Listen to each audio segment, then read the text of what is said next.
Don't be silly. Of course this truck isn't a robot in disguise. All modern trucks look like this, with big arm-shaped things hanging off the side, and no way to get in.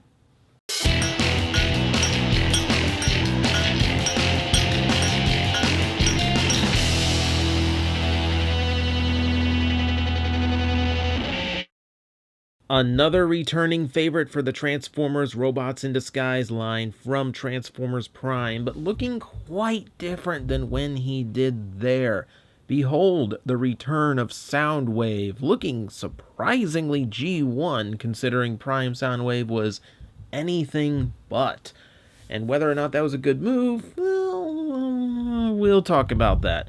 For now, let's focus on the toy itself. He is a big, beefy, dark blue truck, harkening way back to his Transformers Fall of Cybertron or War for Cybertron design. Pick whichever game you want, he looked the same in both. But still, very reminiscent of the Generations Voyager that came previously. Aside from that dark blue plastic matching, he also has the same translucent wheel thing going, though we've traded up that lavender color for much more red plastic with the black hubs, which is appreciated. We don't get the hubs of the wheels painted nearly as often as we should anymore. So yeah, big, heavy-looking truck. Definitely not of Earth origins. He's back to not really caring about being noticed in vehicle mode or not. He's got his arms hanging off to the side, extremely obvious, especially with a big hand exposed there. He's got his chest up front, looking like no grill or anything whatsoever. Very proud of his poker chip, though, anyway. And with just the slightest amount of windshield and window to get away with looking like a truck. No one could see out of this. This looks like less visibility than you'd get out of a military tank.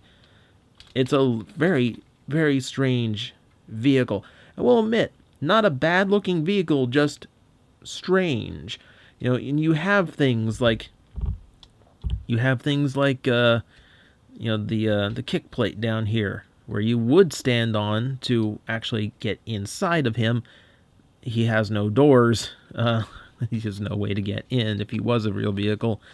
At least he's solid all the way around. He folds up his feet the same way that the old toys did, so hides the hollow gap in the back anyway. Yeah, and besides that, not a whole lot going on here. You get a little bit of purple just for his tiny, tiny headlights. Again, just the most... He looks like he's just barely passing for any kind of Earth vehicle at this point. Just like the smallest things to get away with how he looks. A little metallic blue here, too. A little bit of gray. We'll see more of that before in the actual robot mode, but I think the biggest detail here is, of course, his gun, which is hanging out pretty tall from the top, but for a very good reason, in that the peg is actually hinged, so you can actually raise it forward and down, and that gives it a universal range of motion, giving it much more of an actual turret shape rather than your standard just, I've got a gun on my head kind of look. You also have extra mounting points, which we can connect onto, and they form deeper in there, and I kind of prefer that sometimes. Sticking up a little bit too much can be kind of distracting. It looks a little bit nicer there, though. Yeah, for a turret, you do want it at the highest point of the vehicle, so that kind of makes sense, even if it doesn't look as good. I do like the extra paint to it. It's nice metallic blue, and you get that gunmetal paint on the inside, so you can see the barrels. So that's all nice and dandy. So let me get rid of that for now so we can go ahead and get him into the robot mode and just see everything that went strange here. Because like in the first place, I'm not sure why you give up flight to turn into a big heavy truck that's confined to the ground. But hey, maybe he has his reasons. Like, we haven't seen the season he reappears, if he's going to reappear. But I don't know. Just feels like they're trying too hard to turn him back to the G1 self. So let's get him started by taking the arms out and unclipping them, getting them out of the way. The legs themselves will fold down like so, and that will connect down here to this pelvis section. Unclip the legs and fold the feet down like so. The wheels themselves will flip to the back and give them some nice solid legs, which is always a good thing. Going to want to rotate his legs all the way around. Bring the front of his feet to the front of his body. That's always a good thing. This down out of the way. We can get the arms rotated into position. This is the weird part, is that he has tabs right here, and I can't tell if I'm supposed to push this component past the tabs or not. Nor it doesn't lock in either case, so it's just kind of there. And this is, you know, it doesn't seem to do a whole lot either way, so I think, I don't know. I don't know what to do with it. The instructions are not very clear on these because they just print them on the back of the box, which makes keeping the instructions on these guys particularly annoying. You also need to fold down these little panels in order to clean up the look of his arms and give him a little bit more range, just like so. Now let's get the torso into position. Double hinges up, and while we are double hinging it, we need to flip the head out like so. Send the rest over, and it'll find its home right there. And that's pretty much going to do it. Straighten him up a little bit so he looks good on camera. That's good. And with that, we have our robot mode. And Soundwave has been hitting the gym. And by hitting the gym, I literally mean he has been punching an actual gym until, holy cow, he is swole. And like properly just ripped, and just he was so like svelte and creepy and lanky in his original prime form. It's strange to see him the way he is now with everything, with all this. He is freaking massive now. Taking a look at the head, which is the last vestige of the prime Soundwave that fans know and love. He has that no face thing going on again. So he does have the G1 head crest going on. So again, they are trying to push him closer to his original G1 design. But yeah, they at least left his face alone. At least they did for the most part, because if you look on the packaging, it appears his animation model has a battle mask that just makes him look straight up G1. So that's a little bit unfortunate. You know, I don't know. I just really like Prime Soundwave, and it's a little bit disheartening to see him taken all the way back. And don't give me the whole, well, this is how he looked in Fall of Cybertron and War for Cybertron. You know, clearly that's what the vehicle mode is emulating. I think even the guys who made the games admitted they didn't stick to the series Bible, so I'm pretty sure everyone just kind of did whatever they wanted. And this series decided to roll him back to a body type that's completely different than what he had before. It's what bugs me. Is like, you know, like when we heard about like protoforms and things in Beast Wars, it was, well, it has to be compatible with your robot, with your base form. This is in no way compatible with whatever his body type was before. It's always strange to me when you're in a Transformer series where you can just go, well, we'll just change into anything and no one's going to notice. So let's actually talk about the toy instead of rambling. He doesn't look terribly bad here. If you're after something of a deluxe G1 style, of course, he's got the tape deck design going with the gold trim around. It's more yellow here for a more cartoonish look. The arms now properly positioned, giving him very much the G1 look, right down to the extended parts of his forearms going past his elbows. And a little bit of red around the wrist again. Again, hitting that nostalgia button pretty hard. Speaking of buttons, he does have a few in the correct position.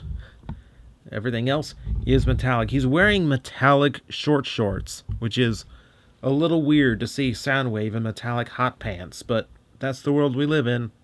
That metallic blue continues down to the legs, where it integrates with the gray just fine, but it's really hard to see against the blue plastic, which makes it seem a little bit of a waste. I would have preferred a little bit more contrast if you're really going to make it stand out. As it stands, it looks like you have the same shade of blue, except some of it is metallic and some of it is not, which is a very strange appearance and makes some of it look a little bit pointless, I feel. I don't know. I could have used just a little bit more difference between the shades if you were going to bother painting them different colors. And that also brings up the fact that there really isn't any of it on the upper body. It's all restricted to the hips as well as the lower shins. And strangely enough, the gun, which does mount in his traditional G1 spot just over the shoulder. So again, we are hitting that button. Nostalgia, nostalgia, nostalgia.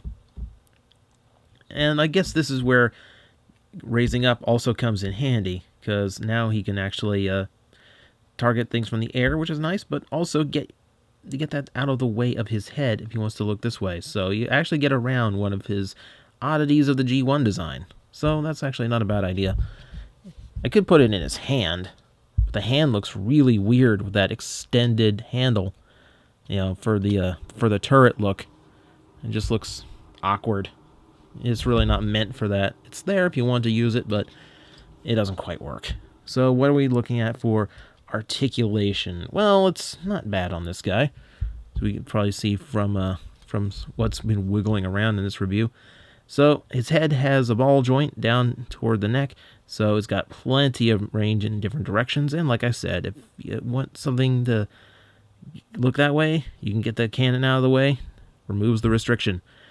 His torso hinge likes to flop around on both sides. Doesn't really lock in all that well, which is a shame because his ball joint on the shoulder is quite excellent. Plenty of range in many different directions on that. Also, ball jointed elbow, which means he also has rotation that way, though that extended arm is going to give you a little bit of trouble in certain directions. Around the waist, we actually do have a waist, but it's up here at the torso, which is not a bad spot, so it still works well enough. A little bit unnatural, but still, it's better than nothing. Ball joints at the hip, they work great. Plenty of range and motion. Thigh swivel, we saw that during transformation. Knee joint, almost 90, close enough. Nothing really at the leg because of the fold-over transformation. The leg is a little bit too solid to have even back and forth, which is another detail about this toy that I haven't even mentioned. He looks pretty solid all the way around, doesn't he? He actually has a good weight to him for an R.I.D. toy, far heavier than the Blur I just reviewed.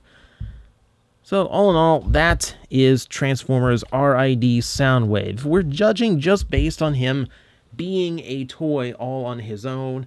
He is absolutely fine. He's a pretty good recreation of the previous video game Soundwave designs. He's a very powerful looking robot, and I do like powerful looking robots. He just feels disappointing because Prime Soundwave was so good and such a good reinvention of the character for that series. Knowing that this is supposed to be the same one is a little bit disheartening because it feels like we tore down something beautiful just to put up another Walmart. Because I've got G1 Soundwaves. I've got plenty of G1 Soundwaves. I've only got one Prime Soundwave. And that character was so good, I wish I had more. And this was an opportunity to have more that didn't play out. But like I said, the toy itself is fine, and I'm mostly judging it based on personal preference. If you're after a G1 Soundwave at the deluxe size, you could do far worse.